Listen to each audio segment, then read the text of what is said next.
Hello everyone, मैं तरुण जय का स्वागत करता हूं आप सभी का परीक्षा गुरु मुरादाबाद के यूट्यूब चैनल पर।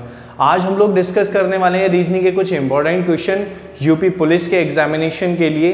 बहुत ही अच्छी वीडियो होने वाली है, हर टाइप के क्वेश्चन मैं आपके लिए लेकर आया हूं। तो बिना कुछ देरी किए मूव करते हैं फटाफट अपने पहले क्वेश्चन की तरफ। और देखिएगा स्क्रीन पर अपीयर हो रहा है पहला क्वेश्चन। बहुत आसान सा क्वेश्चन है, अल्फाबेटिकल सीरीज का है। वो कह रहा है कि अगर अंग्रेजी वर्णमाला के अक्षरों को विपरीत क्रम में लिख दें। विपरीत क्रम क्या होता है भाई अंग्रेजी वर्णमाला के अक्षरों का? Z से लेकर A तक लिखा हुआ है तो, ठीक है, विपरीत क्रम में अगर लिखा हुआ है तो N के दाईं ओर, N आएगा बीच में नहीं, उसके दाईं ओर चलेंगे, यानी कि A की तरफ चलेंगे। 8वां लेटर कौन सा है? 8वां लेटर बताना है। माइनस क्यों लगाया है? क्योंकि हम A की तरफ जा रहे हैं, ठीक है। जिन्होंने पहले थोड़ा बहुत कॉन्सेप्ट पढ़ा है वही इसको सॉल्व करें, वही कर पाएंगे इसको सॉल्व, वरना पहले पढ़िएगा इस कॉन्सेप्ट को फिर आइएगा यहां पर। N के राइट साइड में 8वां अक्षर पूछ रहा है, वो N की प्लेस वैल्यू 14 माइनस 8, क्योंकि A की तरफ जा रहे हैं 6 और 6 प्लेस वैल्यू होती है F की।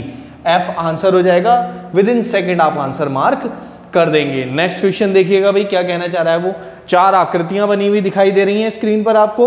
वो कह रहा है कौन सी आकृति जलेबी, मिठाई और खाने योग्य वस्तु को दर्शाती है। तो देखो भाई क्या करते हैं इस तरह के क्वेश्चन में, तीनों को रिलेट करना है आपस में कि कैसे संबंधित हैं ये तीनों आपस में। देखो संबंधित का मतलब खाने योग्य वस्तु तो दोनों है, मिठाई भी और जलेबी भी, और जलेबी मिठाई के अंदर भी आती है क्योंकि मीठी होती है। तो जलेबी मिठाई के अंदर और मिठाई और जलेबी दोनों खाने योग्य वस्तु के अंदर।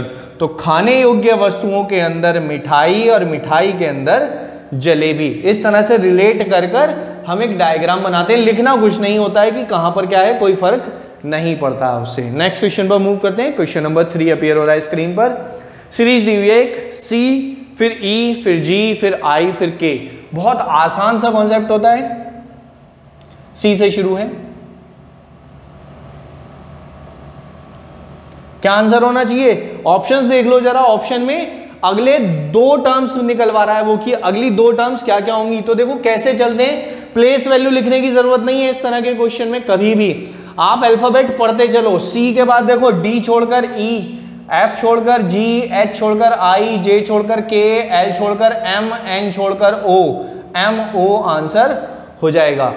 इस पर नंबर लिखने लग जाओगे तो बहुत बड़ी गलती कर बैठोगे। बिना नंबर्स के भी आसान से सीरीज तो सॉल्व हो जाती है, ठीक है। नेक्स्ट क्वेश्चन पर मूव करते हैं हम। देखिएगा जरा, अल्फाबेटिकल सीरीज ही है, फिर से मैं कह रहा हूं बिना नंबर के सॉल्व करनी है, नंबर्स नहीं लिखने हैं, प्लेस वैल्यू नहीं लिखनी है हमें इसकी। यहां पर देखो क्या है, वो कह रहा है ACD GIJ और अगली टर्म बतानी है क्या होगी। देखो फिर से वही, किस किस टर्म को छोड़ा है, कितनी टर्म छोड़ी है ये देख लो। A के बाद B को छोड़ दिया, एक छोड़ दिया है CD, B A के बाद BCD लगातार ले लिया है। D के बाद E और F छोड़ा है, G पर आया है। H छोड़कर I, फिर से देखो A B छोड़कर C D ले लिया, E F छोड़कर G, H छोड़कर I J ले लिया, K और L छोड़कर M, N छोड़कर O और P। ये M O P अगर ऑप्शन में मौजूद है तो ये आंसर होगा।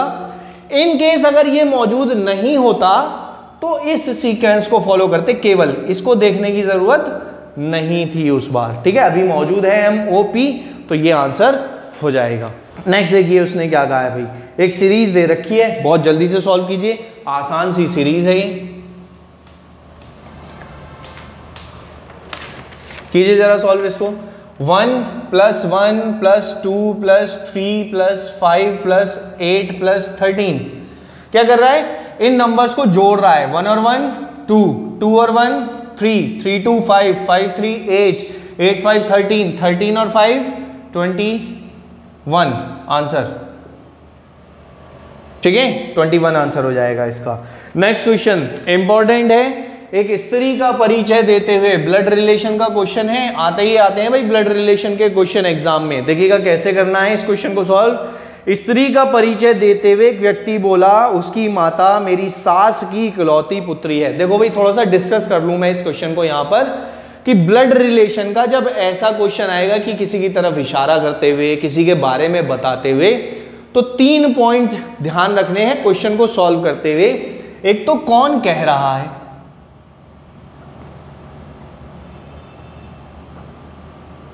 ठीक है, इसके बारे में पता होना चाहिए कि वो व्यक्ति मेल है या फीमेल है, कौन कह रहा है स्टेटमेंट को, ये पता होना चाहिए। किसके बारे में कह रहा है, कौन कह रहा है, किसके बारे में कह रहा है। और एक ये तीसरा पॉइंट इंपॉर्टेंट है, मेरा या मेरी लिखा हुआ दिख जाए कहीं, वहां से क्वेश्चन को करना होता है शुरू। कौन कह रहा है, किसके बारे में कह रहा है, और मेरा या मेरी से शुरू करना होता है क्वेश्चन को। देखो क्या कहना चाह रहा हूं मैं, उसने लिखा है, देखो क्वेश्चन में पहले पढ़ो कौन कह रहा है। उसने ये लिखा है स्त्री का परिचय देते हुए एक व्यक्ति कह रहा है, तो एक पर्सन कह रहा है, पी मान लिया मैंने इसको। एक महिला का परिचय देते हुए कह रहा है, तो एम के बारे में बता रहा है वो, मान लेते हैं, कुछ भी मान सकते हैं आप। पर्सन कह रहा है, महिला के बारे में कह रहा है, ठीक है। अब देखो आगे, मेरा या मेरी लिखा है कहीं सेंटेंस में, पढ़ो जरा क्वेश्चन को, देखो मेरा या मेरी लिखा है, बिल्कुल लिखा है, मेरी सास की इकलौती पुत्री। तो भाई देखो, जब मैं किसी को बताऊंगा कुछ, तो मैं खुद ही तो कहूंगा ना कि मेरे इस रिलेशन में आता है, वो जो भी रिलेशन मैं बता रहा हूं। जब मैं कह रहा हूं तो मेरा मतलब वो पर्सन जो कह रहा है, कौन कह रहा है, पी। तो मेरा या मेरी की जगह पी रख देना है, यानी कि जो कह रहा है उसको रख देना है। क्या है भाई, पढ़ो जरा। उसने कहा है कि मेरी सास की इकलौती पुत्री, देखो सास की इकलौती पुत्री, पी मेल है, व्यक्ति है, इसकी सास होगी इसकी वाइफ की मदर, है ना। मेल को मैं इसमें बना रहा हूं बॉक्स में, फीमेल को मैं सर्कल में बना रहा हूं, आप प्लस माइनस जैसे चाहे रिप्रेजेंट कर सकते हैं।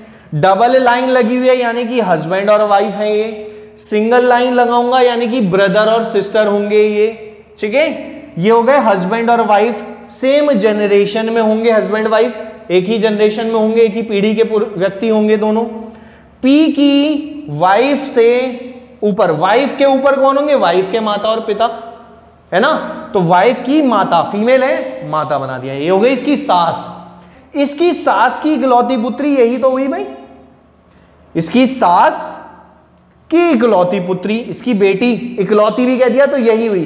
केवल बेटी कहता तो ऐसा हो सकता था एक और बेटी होती, लेकिन इकलौती का है, इसलिए इसी के बारे में बात कर रहा है, यानी कि वो ये पर्सन के बारे में बात कर रहा है अभी यहां तक, मेरा के बाद से। अब देखो क्या करना है, हमने जो मेरा वाला सेंटेंस है उसका आंसर निकाल लिया, ये पर्सन। अब क्वेश्चन को शुरू से पढ़ते हैं। देखो उसने क्या कहा है, उसकी माता, उसकी मतलब इस महिला की, इस एम की माता जो है, और उसके बाद मेरा वाला सेंटेंस शुरू हो गया ना, तो एम की माता ये है जो हमने सॉल्व किया है। समझो एक बार फिर से क्या कहना चाह रहा हूं मैं, पहले क्वेश्चन को मेरा वाले सेंटेंस से सॉल्व कर लिया है, ठीक है। थोड़ा सा लिख देता हूं मैं क्वेश्चन को, देखो कैसे करा है वो। उसने कहा है कि उसकी माता मेरी सास की इकलौती पुत्री है, सास की इकलौती पुत्री है, ये लिख दिया भाई मैंने, ये लिखा हुआ है।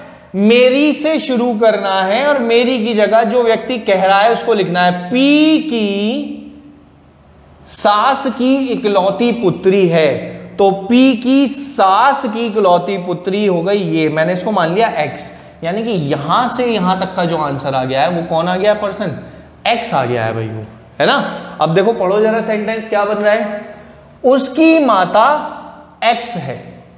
इस पूरे सेंटेंस का आंसर क्या आया था, एक्स।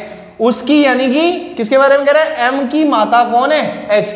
तो एक्स माता है तो इसकी पुत्री होगी ना भाई एम। बताओ एम कौन है पी की, उसने क्या पूछा है, पढ़ो जरा। उसने कहा व्यक्ति का उस स्त्री से क्या संबंध है, तो यह व्यक्ति इस स्त्री का पिता है। देखो इसकी स्त्री की माता का पति यानी कि पिता है, आंसर हो जाएगा आपका फादर। इस तरह से सॉल्व करेंगे आप ब्लड रिलेशन के क्वेश्चन को। आइए फटाफट नेक्स्ट क्वेश्चन पर।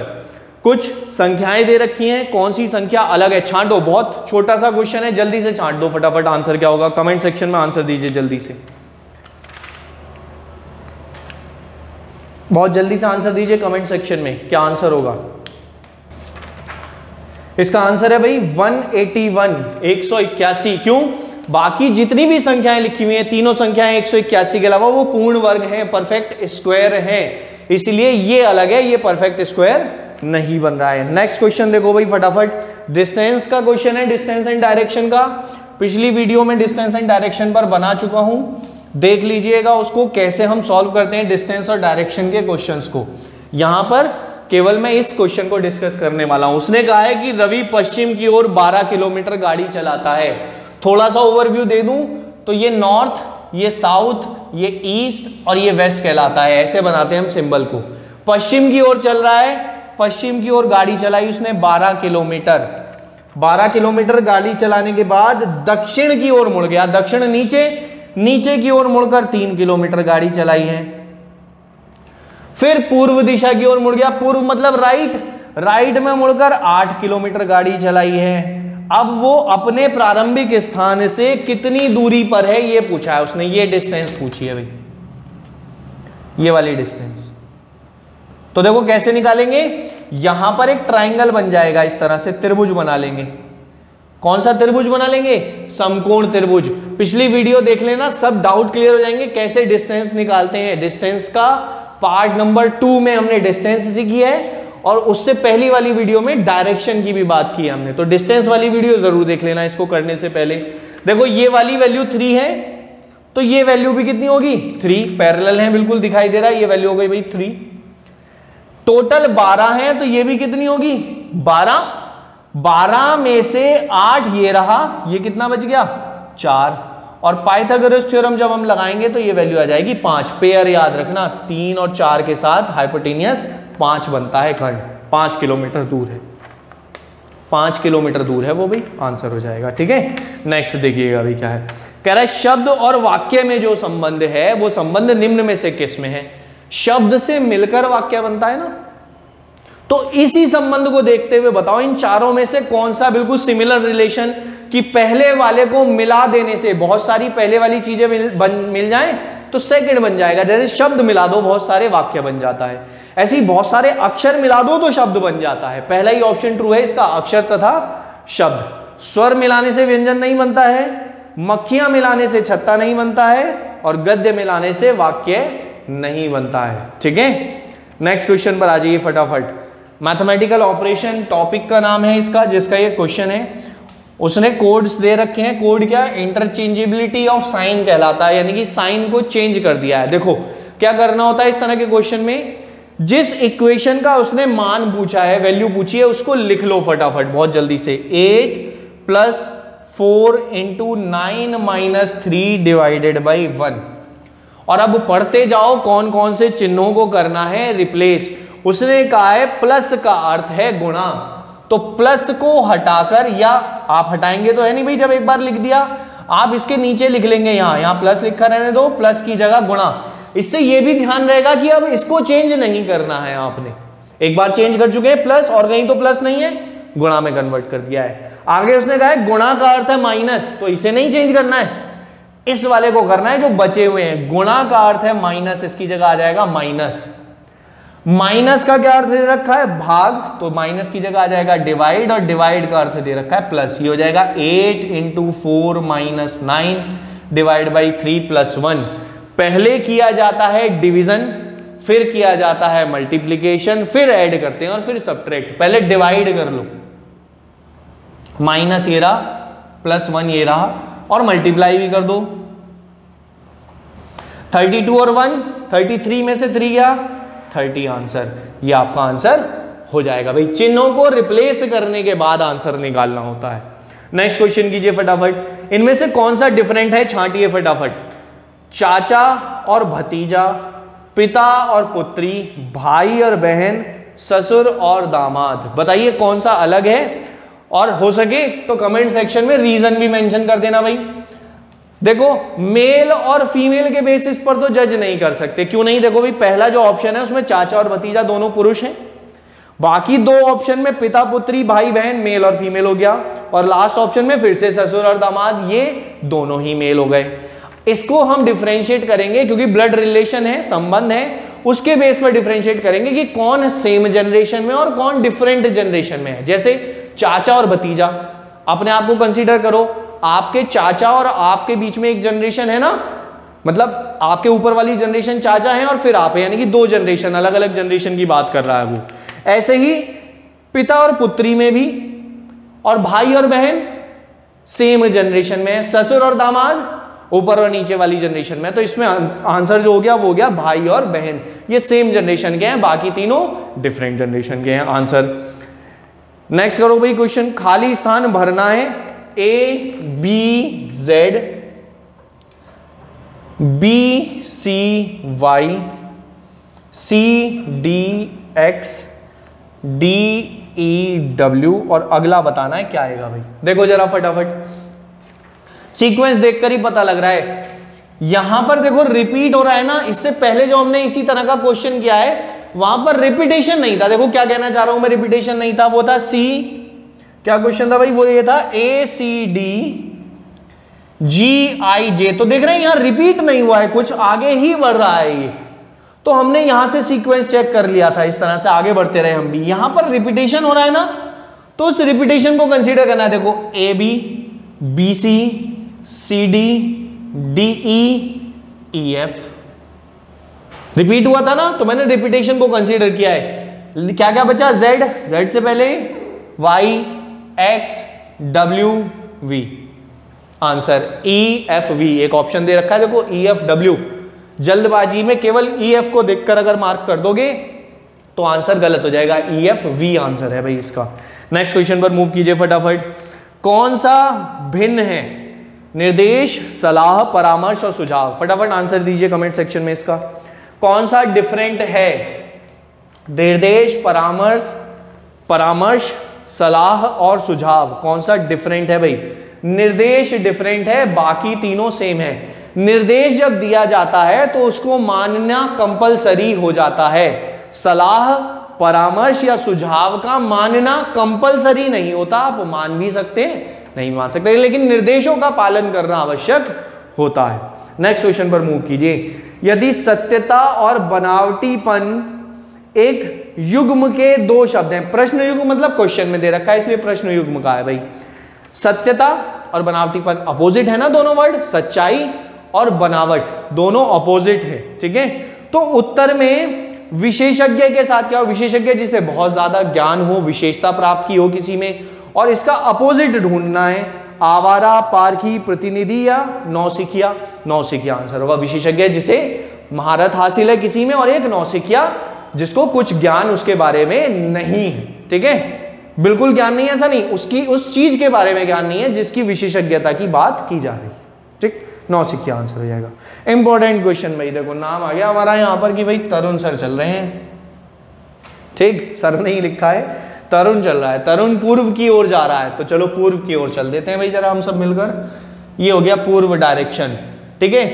पहली वीडियो का कॉन्सेप्ट है यहां पर डायरेक्शन एनालिसिस की, सबसे पहली वीडियो देखेंगे तो ये कॉन्सेप्ट 1 सेकंड में क्लियर हो जाएगा इस क्वेश्चन का, ठीक है, कि कैसे क्वेश्चन को डायरेक्टली अप्रोच करना है। देखो जरा, उसने कहा है अगर उसे उत्तर की ओर जाना है तो किस दिशा में नहीं जाना चाहिए, किस डायरेक्शन में, और देखो डायरेक्शन दाएं बाएं के रूप में दे रखी है, मैंने शॉर्ट में इसे एल और आर लिख रखा है, एल मतलब लेफ्ट और आर मतलब राइट कंसीडर करना है। तो देखो जरा, उसे उत्तर में जाना है, ऊपर की तरफ, तो इधर चल रहा था, एक बार लेफ्ट टर्न ले लेना है। कैसा टर्न ले लेना है? Left turn. मैं फिर से कह रहा हूं, डायरेक्शन एनालिसिस की पहली वीडियो देखकर आना यहां पर इस क्वेश्चन को करने के लिए। इधर चलते हुए लेफ्ट टर्न ले लेगा तो उत्तर में चला जाएगा ना, या फिर 3 बार राइट घूम जाए। देखो एक बार घूमेगा तो इधर फेस आर, एक बार फिर से इधर घूमेगा, एक बार फिर से इधर घूमेगा,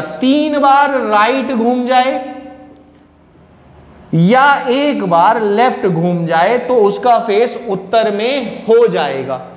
देखते हैं जरा पहला ऑप्शन, देखो पहले ऑप्शन में क्या क्या लिखा हुआ है, right right left right right. तो हम क्या करते हैं, एक राइट से एक लेफ्ट को कैंसिल करते चलते हैं। क्या बच गया? 3 राइट बच गए ना, और 3 राइट से उसका फेस कहां चला जाएगा? उत्तर में चला जाएगा। उसने पूछा है किसके अनुसार उत्तर में नहीं जाएगा, तो इसके अनुसार तो जा रहा है भाई, पहले वाले के अनुसार। सेकंड ऑप्शन देखो, right right left left left, ये सेकंड ऑप्शन है। तो राइट से लेफ्ट कैंसिल, लेफ्ट बचा, तो अगर वो एक बार लेफ्ट भी टर्न ले रहा है तब भी उत्तर में चला जाएगा वो। नेक्स्ट देखो क्या कहना चाह रहा है वो भाई, राइट राइट राइट, यहां कुछ कैंसिल ही नहीं हो रहा, तीनों राइट दिए हुए हैं, तो 3 बार राइट घूमकर भी वो कहां पहुंच रहा है, उत्तर दिशा में पहुंच रहा है। और लास्ट क्या ऑप्शन दे रखा है उसने, जाहिर सी बात है यही आंसर होगा, लेकिन चेक कर लेते हैं। देखो लेफ्ट राइट दे रखा है, पहले राइट लेफ्ट, इसमें सभी कैंसिल हो गया, एक राइट से एक लेफ्ट कैंसिल किया, 0 आ गया, यानी कि उधर ही फेस रहेगा इसका। तो ये आपका आंसर करेक्ट हो जाएगा कि इसके अनुसार अगर वो चलता है तो वो उत्तर दिशा की ओर नहीं जा पाएगा, तो इसके अनुसार नहीं चलना है। ठीक है भाई, नेक्स्ट क्वेश्चन पर मूव करते हैं जरा फटाफट। देखिएगा एक सीरीज दे रखी है, इसको मैं बोर्ड पर नहीं लिख रहा हूं, आसान सा क्वेश्चन है। देखो सीरीज अपीयर कर रही है और कह रहा है इसमें 9 के कितने अंक हैं जिनके ठीक पहले 6 हो लेकिन बाद में 3 ना हो। 9 से पहले 6 तो हो, देखो 9 से पहले 6 तो हो और बाद में 3 ना हो, तो भाई देखो 69 ढूंढ लो क्वेश्चन में, जहां जहां 69 लिखा है सीरीज में, और उसके बाद 3 नहीं होना चाहिए। गिन लो ऐसी कितनी संख्याएं हैं, गिनकर बताओ, कमेंट सेक्शन में आंसर दो फटाफट, जल्दी से आंसर लिखिए, बताइए 69 कितनी बार 69 ऐसे लिखा हुआ है जिसके बाद 3 नहीं आया है। आंसर है इसका 4, 4 बार लिखा हुआ है भी 69 जिसके बाद 3 नहीं आ रहा। नेक्स्ट क्वेश्चन देखो भाई, आसान सा क्वेश्चन है, इमेजेस दिखाई दे रही हैं, वो पूछ रहा है अगली आकृति कौन सी होगी, और ऑप्शन भी नीचे अपीयर कर रहे हैं, साथ ही साथ प्रश्न ऊपर है, ऑप्शन नीचे हैं, अपीयर कर रहे हैं। बताओ, देखो पहली वाली इमेज में 5 लाइनें दिखाई दे रही है, एक स्क्वायर और बीच में से कटा हुआ है, उससे अगली में 4 हो गई हैं, फिर 3, फिर 2, फिर 1 वाली आएगी, और ऑप्शन जो उत्तर वाला है उसमें एक केवल पहले वाले ऑप्शन में। आंसर आ गया सिंगल लाइन, बहुत आसान सा क्वेश्चन था भाई। डी के साथ 1, जी के साथ 4, जे के साथ 9 और एम के साथ 16। तो भाई स्क्वायर दिख रहा है 1, 4, 9, 16, अगला नंबर 1 का स्क्वायर, 2 का, 3 का, 4 का, 5 का स्क्वायर। तो पहले तो ऑप्शन देख लो जिसमें 25 है, वो आंसर होगा। इनकेस एक से ज्यादा ऑप्शन 25 वाले हैं तो डी से ई एफ छोड़कर जी, एच आई छोड़कर जे, के एल छोड़कर एम, एन ओ छोड़कर पी, P25 आंसर इसका हो जाएगा। ऐसे फाइंड कर लेते हैं। करो भाई एक क्वेश्चन फटाफट, जल्दी से इस क्वेश्चन को सॉल्व करो। BAZ DCY और FEX। देखो B AB CD EF GH ZYXW answer. ठीक है, पैटर्न एक बार प्रैक्टिस कर लेंगे आप तो ये दिखाई देने लग जाता है अपने आप क्वेश्चन में कि भाई हाँ इस तरह से ये बनता चला जा रहा है। ठीक है, कंपेयर कर लेते हैं हम सभी के अल्फाबेट्स को। आंसर हो गया HGW। एक क्वेश्चन और है, फटाफट जल्दी से कीजिए इसको। सीरीज का क्वेश्चन है, इंपॉर्टेंट है, ऐसी सीरीज एक देखने के लिए भाई मिल जाती है। क्यों इंपॉर्टेंट है अभी देखिएगा। 6, 3, 12, 6 और 24, आगे बताना है क्या आएगा। तो क्या होता है भाई, इस तरह की सीरीज होती है। देखो नंबर तेजी से बढ़ रहे हैं, 3 से 12, फिर घट गया, फिर 6 से 24, फिर घट गया। देखो 6 से 3 आया, बढ़ा, फिर और बढ़ा, फिर घटा, फिर बढ़ा, ऐसे घटने और बढ़ने वाली सीरीज है। तो मल्टीप्लीकेशन से चेक करो जरा, 6 और 3 का देखो क्या रिलेशन बन रहा है। 6 का आधा कर दो 3, 3 से 12 तक कैसे जाएंगे, 4 गुना करके। 12 का आधा कर दो 6, 6 से 24 तक कैसे जाएंगे, 4 गुना करके। आधा 4 गुना, आधा 4 गुना, और फिर आधा हो जाएगा। कितना हुआ आधा इसका, 12। अगला भी निकालना हो 4 गुना, 48। इस तरह से आप सीरीज को सॉल्व कर सकते हैं। आगे बहुत सारी इंपॉर्टेंट वीडियोस आपके लिए हम लोग लेकर आने वाले हैं। वीडियो को लाइक कर दीजिए, शेयर कर दीजिए, और परीक्षा गुरु मुरादाबाद के यूट्यूब चैनल के साथ बने रहिएगा। रेलवे की प्रिपरेशन बहुत अच्छे से चल रही है, वीडियोस हम रेगुलर आपके लिए ला रहे हैं। वीडियोस को शेयर जरूर कीजिए ताकि ज़्यादा से ज़्यादा लोगों तक इसको पहुंचाया जा सके। Thank you so much.